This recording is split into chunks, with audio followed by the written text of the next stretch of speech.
اسلام کی فرد نشیمہ و بہنوں، اسٹیج پر تشریف فرما بوقار علماء اہل سنت، السلام علیکم ورحمۃ اللہ تعالی وبرکاتہ۔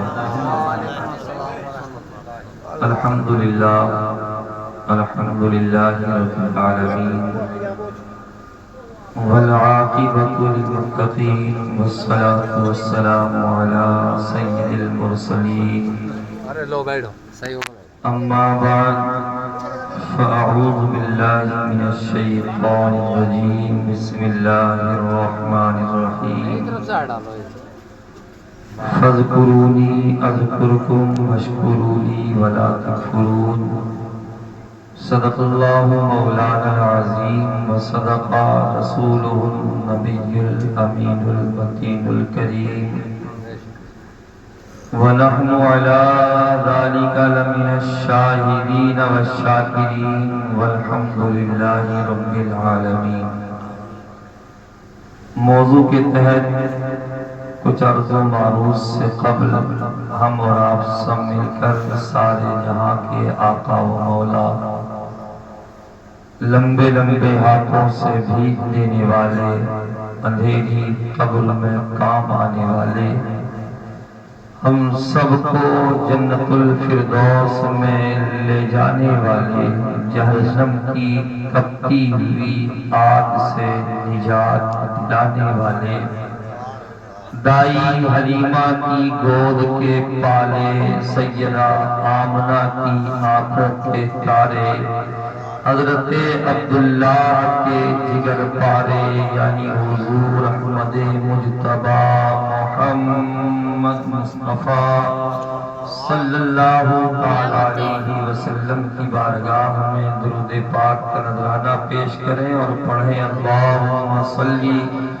وسلم علی سیدنا و مولانا محمد وبارک وسلم، صلاۃ و سلام علیک یا رسول اللہ صلی اللہ تعالی علیہ وسلم۔ اللہ رب العزت کا احسان عظیم کہ اس پاک پروردگار نے مجھ گناہگار کو ذکر کرنے اور آپ حضرات کو ذکر سننے کی سعادت عطا فرمائی۔ اللہ رب العزت اپنے بندوں میں سے جس بندے پر خاص فضل فرماتا ہے، اسے نیکی کی مجلسوں میں بیٹھنے کی سعادت نصیب فرما دیا کرتا ہے۔ پدپوری کی زندہ دل مسلمانوں، آپ حضرات بعد نماز عشاء سے اس جگہ پر بیٹھ کر اللہ اور اس کے رسول صلی اللہ علیہ وسلم کا ذکر سن رہے ہیں۔ وقت کافی ہو چکا ہے، جانے والے چلے گئے، جانے والوں کو روکا بھی نہیں جا سکتا۔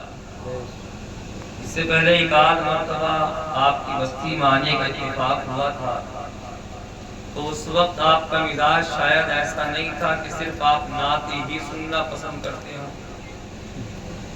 شاعر اسلام جناب سید نعیم الدین صاحب قبلہ نے نعت پاک پڑھی، آپ حضرات نے سماعت کی، اس کے بعد جانے والے تک خاطر رفیقان گرامی نعت رسول بھی سنا کریں، اور اگر کوئی عالم دین تقریر کرے تو تقریر بھی سن کر کے جایا کریں۔ زیر حاضر آپ حضرات کا اگر اجازت ہو تو مجھے بول دیں یا آپ کے اٹھنے کے موڈ میں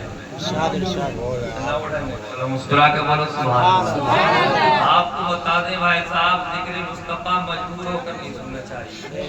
ناظم صاحب ماشاءاللہ بڑے اچھے ہیں، اللہ ان کو لمبی عمر نصیب فرمائے، بڑی اچھی نظامت کرتے ہیں۔ تو رفیقان گرامی، ذکر مصطفیٰ مجبور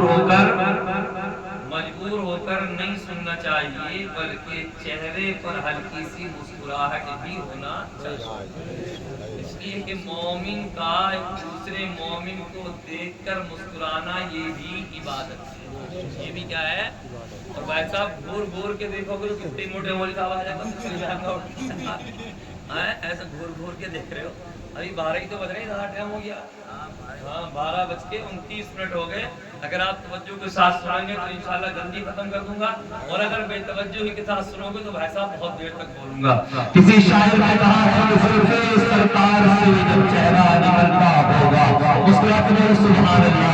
زلفے سرکار سے جب چہرہ نکلتا ہوگا, پھر بھلا کیسے کوئی چاند کو تکتا ہوگا, پھر بھلا کیسے کوئی چاند کو تکتا ہوگا.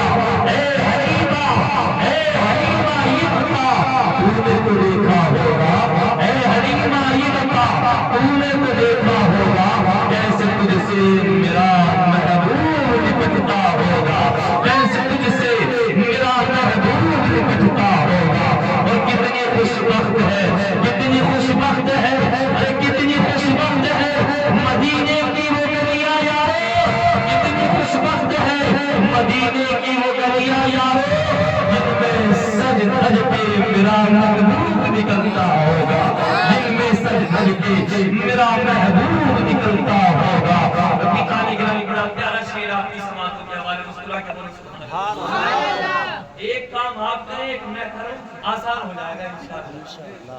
قابل رشک ہے, قابل رشک ہے صدیق تیرا وہ آنسو, ہم اور آپ جب بھی روتے ہیں دنیا کی محبت میں رہتے ہیں, مال جاتا ہے تب روتے ہیں, زمین جاتی ہے تب روتے ہیں, جائیداد جاتی ہے تب روتے ہیں, اولاد جاتی ہے تب روتے ہیں, لیکن نماز جاتی ہے ہم جھوٹ بولتے ہیں. روزانہ نہ جانے کتنے گناہوں پر گناہ کرتے ہیں, پر آج کی ہماری آنکھ سے ایک آنسو بھی نہیں نکلتا. پن پوری کے زندہ دل مسلمانوں, آپ یہاں پر کثیر تعداد میں موجود ہیں, میں آپ سے پوچھنا چاہتا ہوں کہ آپ نبی کی محبت میں اس جلسے کو سجایا ہے, لیکن میں آپ سے یہ پوچھنا چاہتا ہوں کہ آپ نبی کی محبت میں اللہ کی رضا کے لیے عشاء کی نماز بھی پڑھی ہے یا نہیں پڑھی ہے. مجھے یقین ہے کہ آپ میں سے اکثر نے عشاء کی نماز نہیں پڑھی ہوگی, اور یہ بھی یقین ہے کہ آپ کا نماز بھی نہیں پڑھیں گے. یاد رکھو اللہ رب العزت نے آقا علیہ السلام کی آنکھوں کی ٹھنڈک نماز میں رکھی ہے. نماز نہیں پڑھو گے تمہاری بستیوں سے, تمہارے گھروں سے رحمتیں ختم ہو جائیں گی, مصیبت تمہارے گھروں کا ڈیرا ڈال لے گی. اس لیے رفیقان گرامی گھر سے آیا ہو تو محض مزے لینے آیا ہو, محض مزے لینے آیا ہو. ارے میاں ہوا ہے تو مزہ آ گیا, ان کی سنی مزہ آ گیا. رفیقان گرامی عالم کوئی بھی ہو, انبار تک ہو سکتا ہے, آمار تک ہو سکتی ہے, لیکن ذکر تو نبی کا ہوگا. اس کے سامنے نہیں کا ذکر ہوتا ہے, ایک جاتا نہیں ہے بلکہ اس کی چہرے پر مسکراہٹ کا سے آتا ہے.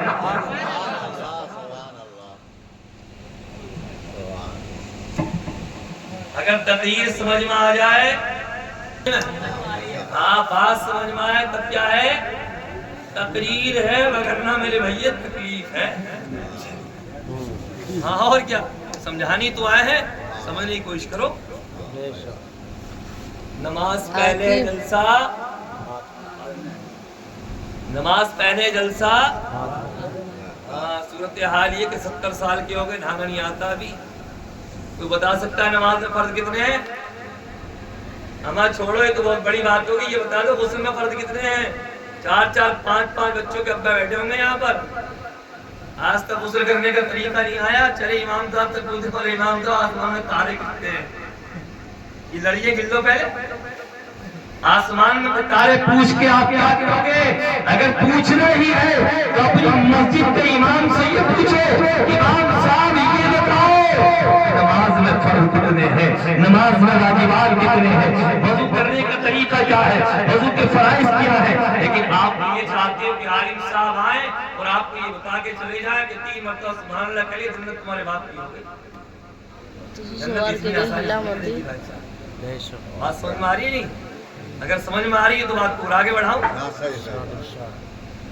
مجھے بات یاد آئی, پہلے بیدار ہو جاؤ, پھر اپنی گفتگو صحیح طریقے سے آپ کے سامنے پیش کروں گا. علامہ یوسف صاحب توجہ ہے؟ ہاں سبحان. اگر آپ کو جانا ہو چلے جاؤ, نہ کوئی بات نہیں ہے, یہ میرے پڑوس کی نکٹ لوں گا ان سے ہم نے. ہاں انہیں ہنساؤں گا بھی, اڑاؤں گا بھی, پیچھے تو بیٹھ رہیں گے. ہاں سبحان اللہ.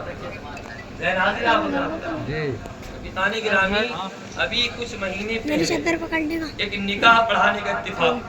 آپ جانتے ہو کہ جس طرح ہر مرغی کو اور ہر بکری کو ذبح ہونے کے لیے امام صاحب کے پاس آنا ہے، یہ امام صاحب کو اس کے پاس جانا ہے، اسی طرح اگر آپ نکاح 1 نمبر میں کرو گے، 1 نمبر تو جانتی ہوگے، 2 نمبر ہی بہت ہو رہے ہیں بھیا، بہت برے حالات ہیں۔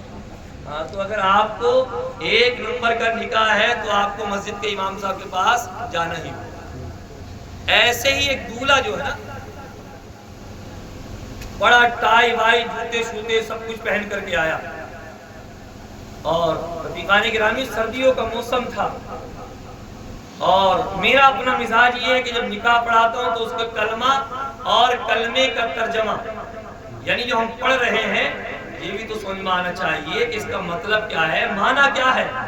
ہم اس کو کلمے پڑھائے نا تو بھائی صاحب پہلے کلمے پہ پسینہ پہنچ رہا تھا وہ سردیوں میں، بڑا بڑھیا گورا چٹا آیا، ایسا تھا زمین کو چیر دے گا، آسمان کو پھاڑ دے گا، لیکن دوسرے کلمے تک پہنچتے پہنچتے پسینہ بھی پہنچ رہا ہے۔ ساتھ ہی ساتھ رفیقان گرامی بڑا بڑھیا بولنے والا تھا، لیکن کلمہ پڑھتے پڑھتے ہکلا ہو گیا، اتنا گھبرا گیا تھا۔ جب وہ تیسرے کلمے پر آیا تو رفیقان گرامی اسی طرح لے دے کر کے سبحان اللہ والحمدللہ ولا الہ الا اللہ واللہ اکبر تو پہنچ گیا، لیکن جب ہم نے کہا لا حول، اتنا گھبرایا ہوا تھا کہ اس کی زبان سے لا حول کو نہ نکلا بلکہ لا حلوہ ولا قوت۔ میں نے بیٹے حلوہ کھائیے، ساس کا ہاتھ کا کلمہ پڑھ لے۔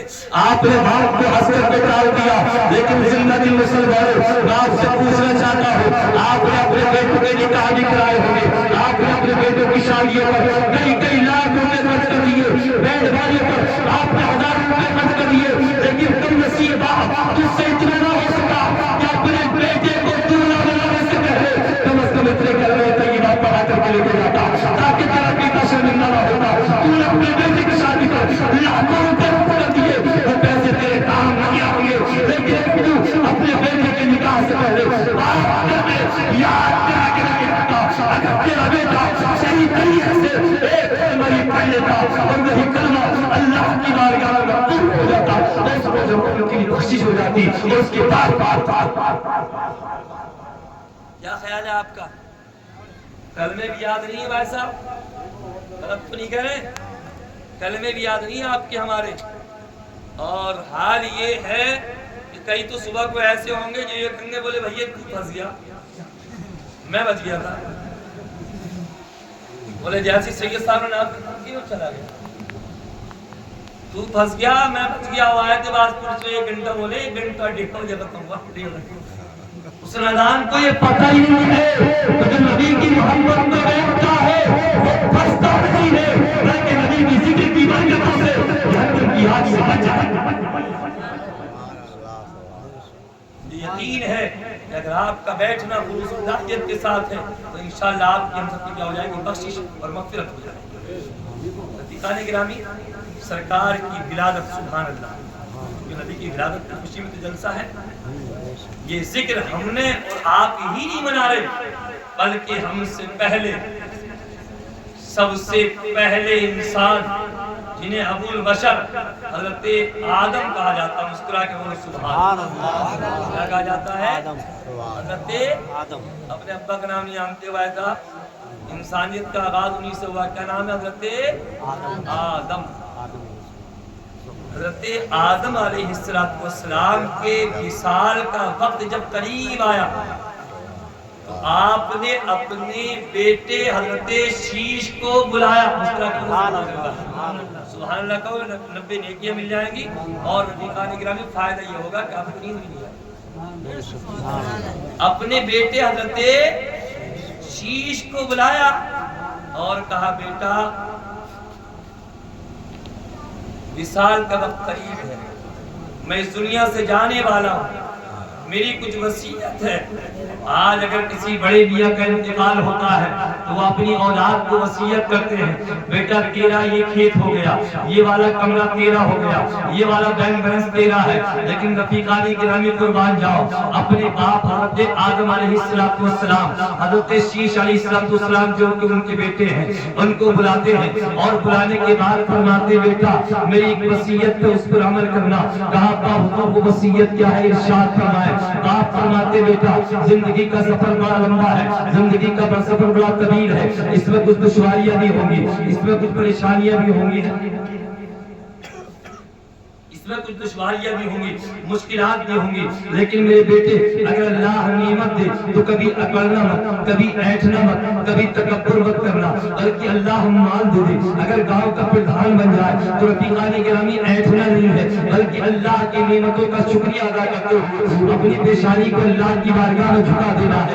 آج صورتحال یہ ہے انسان کے پاس مال آ جاتا ہے, دولت آ جاتی ہے, اس وقت انسان کو انسان سمجھنے کے لیے تیار نہیں ہوتا. حضرت آدم فرماتے ہیں بیٹا شیش سنو, اگر دولت مل جائے تو نمازوں میں اضافہ کر دینا, اللہ کی نعمتوں کا شکریہ ادا کرنا, اور اگر میرے بیٹے اللہ کی جانب سے کوئی پریشانی آئے تو نہ شکری مت کرنا بلکہ صبر کا مظاہرہ کرنا, اور زبان حال سے یوں کہنا نہ خوشی اچھی نہ حزن و ملال اچھا, نہ خوشی اچھی نہ حزن و ملال اچھا, خدا جس حال میں رکھے وہ حال.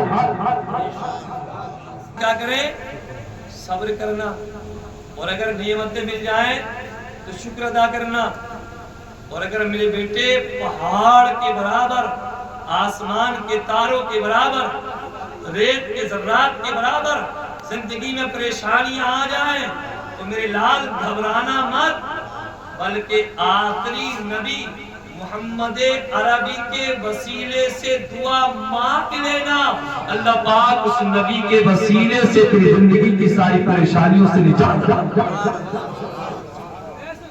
حاضر ہے آخری نبی کے وسیلے سے, ادھر دیکھو, آخری نبی کے وسیلے سے دعا مانگ لینا, اللہ پاک ساری پریشانیوں سے نجات عطا فرما دے گا. حضرت شیش عرض کرتے ابا حضور ذرا یہ تو بتا دے یہ آخری نبی کون ہے, میں تو نہیں جانتا. کہا بیٹا سنو, میرے انتقال فرمانے کے 6153 سال کے بعد, مسکرا کے بولو سبحان اللہ, لکھ لو بھائی صاحب, اتنے ابھی نبی پیدا نہیں ہوئے, 6153 سال کے بعد مکہ کی سرزمین پر نبی پیدا ہوں گے, ان کے وسیلے سے دعا مانگو.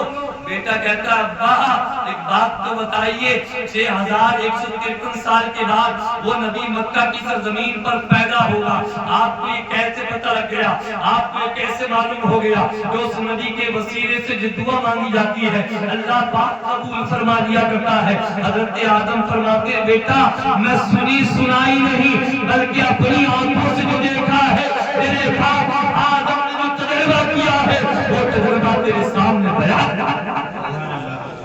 مائک والے ہیں نہیں, اس کا ایکو ہلکا ہو جاتا مزہ آ جاتا نا. نعت پاک کے حساب سے تو بہت بڑھیا ہے, ایکو کے حساب سے شاید بات نہیں ہے.